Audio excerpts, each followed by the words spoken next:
Hey guys, welcome to a new tournament that has been played in the Isle of Man. This is the FIDE Grand Swiss Tournament, and there are a lot of important players playing this game. Vishy, Fabiano Caruana, we have Magnus Carlsen. There's so many amazing players that are playing the games.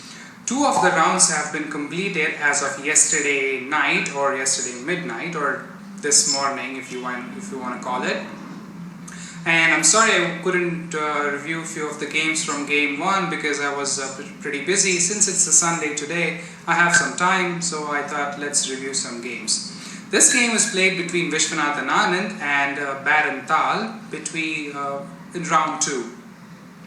So Baron is a grandmaster from Israel and he has the black pieces. Vishy has the white pieces, and let's see how this game goes. We have e4 and c5, the Sicilian defense. We have knight to f3 and now knight to c6, all developing moves, pretty standard moves. We have d4, immediately attacking the center, keeping some control of these important squares. We have c takes d4, knight takes d4 and knight to f6, simply attacking this pawn. And here there are a lot of moves that have been played. The most famous move is knight to c3. We also get captures here, and then either the pawn captures and then you can play knight to c3. I mean, it depends on what you want to do. So Anand decides to play knight to c3 and just simply defend the pawn. Now we have e5, immediately asking what do you want to do with this knight? Do you want to capture here on c6 or do you want to go back? We have knight d to b5, not going back or capturing, but Anand decides to put his knight here and wonder what the plan is, because what is it going to do from here? What if it pushes f6? You have to get your knight back and then maybe remaneuver it to a better square, but we'll see what he does. We have d6, solidifying move, and we have knight to d5. Simple, going in with the two knights, getting into black's territory, and the baron immediately captures this knight. We have knight captures d5, e takes d5, and look at this pawn, it's already on d5 and it's just move 8. Either Anand is going to really have a difficult time keeping a control of this pawn, or if this pawn is going to become a great positive attacking piece in the future. We'll see what happens. We have knight to b8. Since the knight was attacked, not rerouting itself, because if you go there, then you have to waste another move, and only then can you develop your bishop. If not, your bishop is stuck here. So just going back with the knight can now remaneuver to either a6 or even d7 if need be. We have a4, simply keeping an eye on this nice knight here on b5 and also provoking black to play a6. But first we have bishop to e7, developing move because Baron wants to castle, get his king to safety. Bishop to d2, white is developing as well, and now castles by Baron. We have bishop to e2, also developing. Now looks like Anand also wants to castle kingside, but he hasn't castled yet, so we'll see. a6, now finally kicking this knight away from here. We get knight to a3, nicely keeping an eye on these wonderful squares. It can jump to these squares whenever it wants to. Now we have a5, even pushing the pawn further.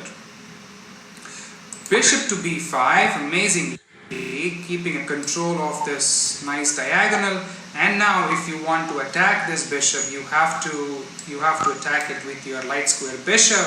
And as soon as you attack it, when you capture it, the white is just going to put his knight here and have a wonderful knight. So it's pretty good position, and it's still equal game. All of this has been played before, but we'll see what happens. Queen to e2. Before that, f5 was played. I forgot to show this move, and then queen to e2. f5 is simply trying to get some space on the king side and trying to attack.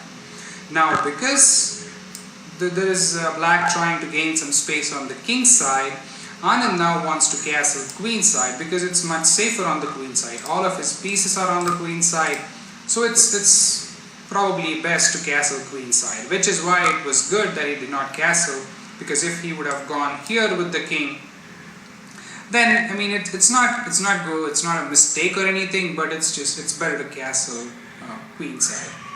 So knight to d7, developing move.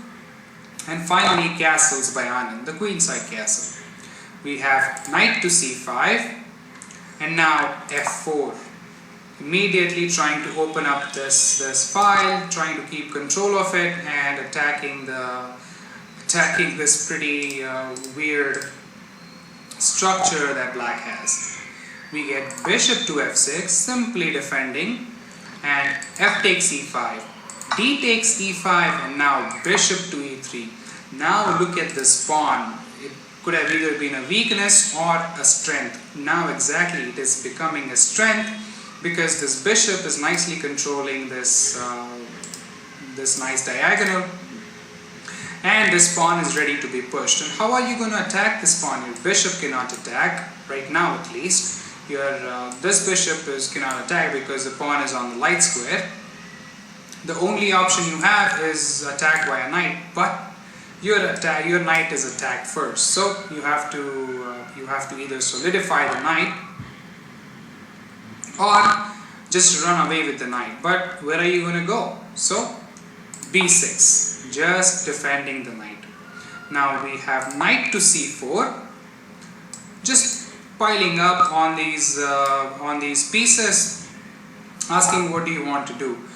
Rook to b8. Now this move actually gives white a bit of advantage, and if you have some time, pause the video here and try to find a combination for Anand which wins a pawn. If you guys found it, you guys are amazing, and for the rest of us who were not able to find it, knight takes a5. Now if you capture with the pawn, I mean you have to capture with the pawn, so b takes a5. And now this knight is hanging, so bishop takes c5. Now look at these bishops. I mean, they are controlling pretty amazing squares, and this pawn can finally be pushed, and there is nothing black can do about it. Or it has to at least try to go back and try to put a piece here, but it will spend all of its time trying to not allow this pawn to be pushed further. So rook to f7. Since the rook was attacked, simply moving the rook. We have king to b1, getting the king to safety, because you can usually give checks and then your king has to move, so why not move it proactively?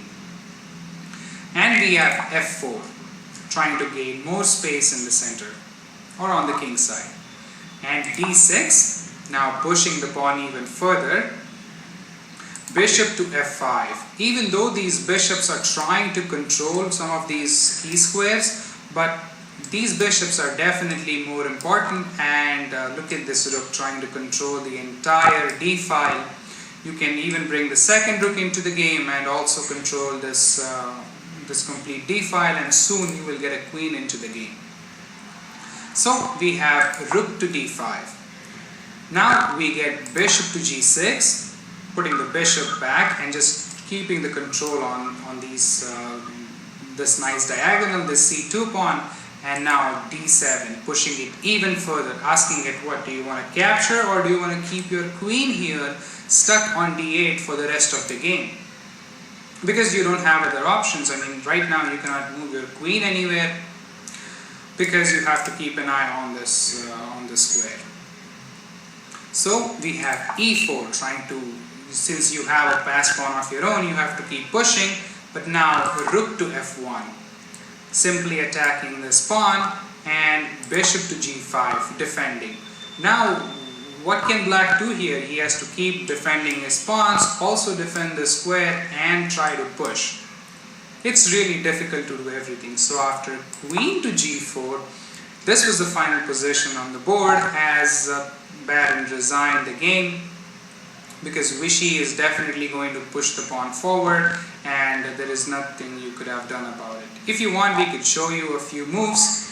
Bishop to f6 could be played, just giving up this pawn. Then we get queen to e6, keep going deeper into the position.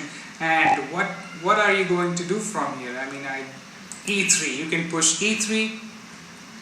Since you have your own pass pawn, try to create some issues here, but it's all over. Rook takes f4. Now your rook can even come back and go to e1, defend it. There is nothing you can do about this. So after queen to g4 and in this position on move 27, Barenthal resigned the game and Anand finally opened his score in the tournament. He lost the first game because he blundered on one of the moves and his opponent played precise chess. Kudos to that opponent. I haven't really analyzed that game, which is why I was not able to show it. There is a lot of important stuff going on and there are a lot of players who are playing amazing chess. If you want to check it out, go to chess.com and you will find the link, or I will try to put the link in the description below as well. Again, thank you for all my subscribers for enjoying the content and supporting me. If you have any questions, comments or concerns, please let me know in the description below. If you want to email me privately, I have put my email address in the description. If you have any questions, comments or concerns, you can email me as well. That's it from this game. Namaste. See you next time.